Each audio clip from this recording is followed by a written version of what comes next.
Welcome back to Mac's Garage. As always, hit the like, share, subscribe. It's been a while since I've made one of these videos. I think probably several months since I've uploaded anything. The reason for that is I took another job. It is 6 days a week, 12-hour days. So I don't really have time to make a lot of content. I'm going to try to do a little bit better. I still have video footage from before I started this job that I need to edit. I actually may try to dig some of that out and do it later tonight. We'll see how that works out. But this is going to be a no edit, one shot, put it up, and have it on the internet thing. So, with that said, some people have commented or talked to me about why I'm not putting any content up. That's why. The other side is that I do still have some stuff that I have to work on. I'm doing projects or maintenance on other vehicles, and honestly, it takes me 4 times as long to record and work on something as it does to just work on it. So because of that and my limited time, I haven't been recording all that much. I'm going to walk you through what I'm doing right now on this 2015 crf450x. If you're not familiar with the 450x and 250x, is very similar timelines.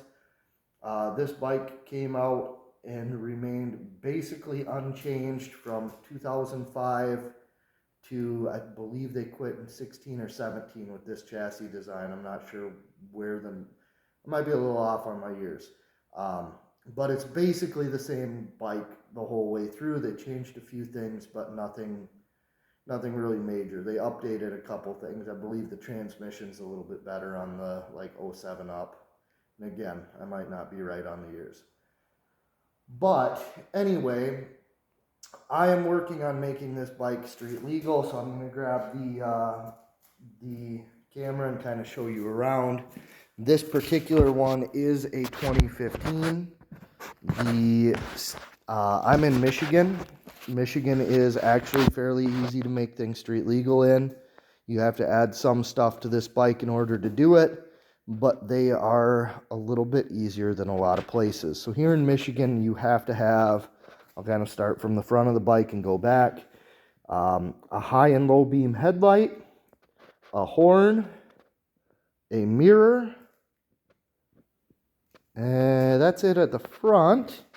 And then at the back, you have to have a tail light and brake light, and a license plate mount with license plate lights. So those little black pieces there are license plate lights.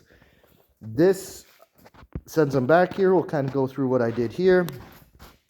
This bracket I bought off eBay. It just mounts into the bottom side of the tail light. I'm honestly not real crazy about it.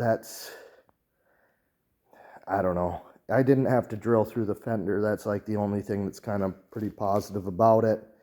But I had to add these in if I were making this, or, you know, I may actually call the company and see if they can add it's just laser cut. If they would have put a little bit more here, you could put the lights on this side and not be interfering with your fender at all. These are going to rub and cause some problems there, and by problems, I mean they'll just wear away at that fender.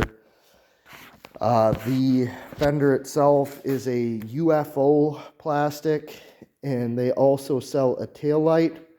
And the tail light that they sell, you have to wire into the bike because it has a running light and a brake light, and it actually has a DOT number right there. It says DOT. You can't read that, but that's what that number up there is. So that one should be good on that.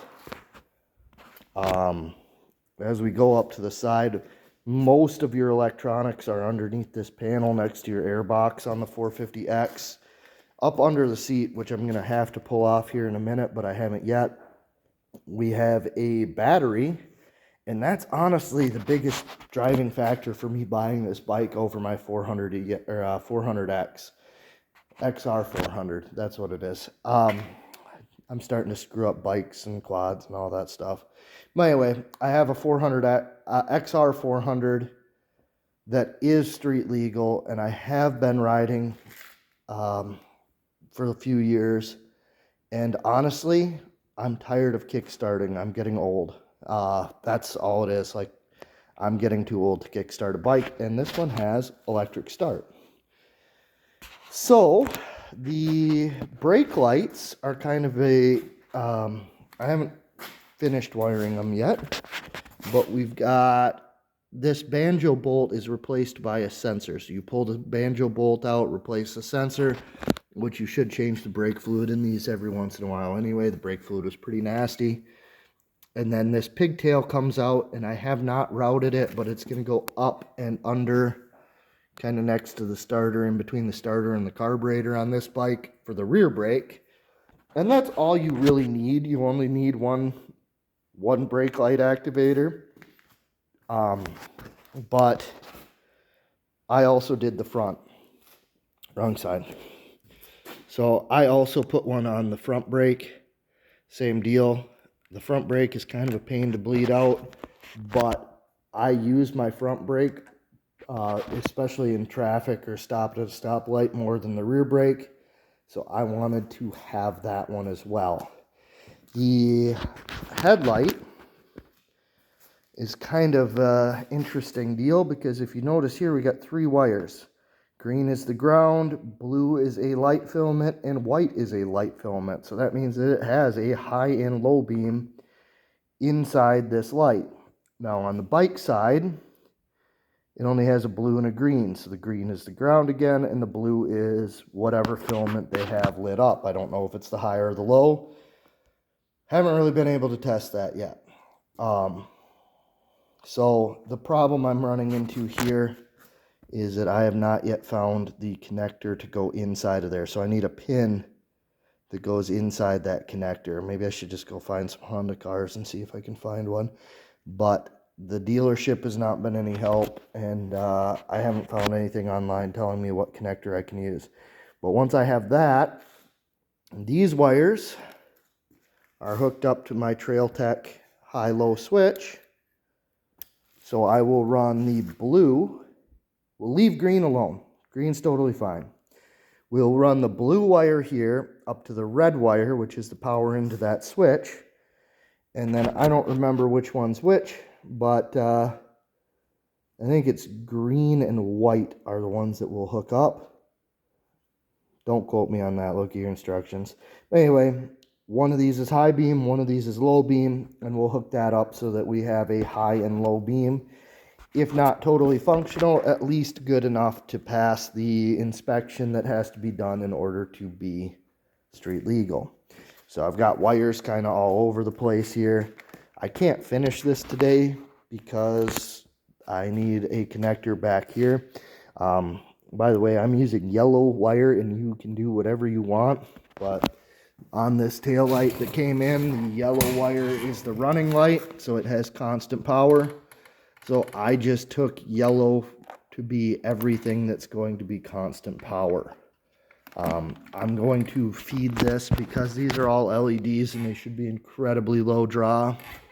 I'm going to feed it all off the factory wiring system and see if it will handle all of it. If not, I'll have to come up with something different, except for the horn. The horn's going to go straight to the battery with a fuse.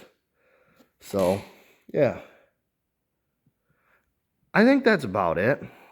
Oh, and the tires.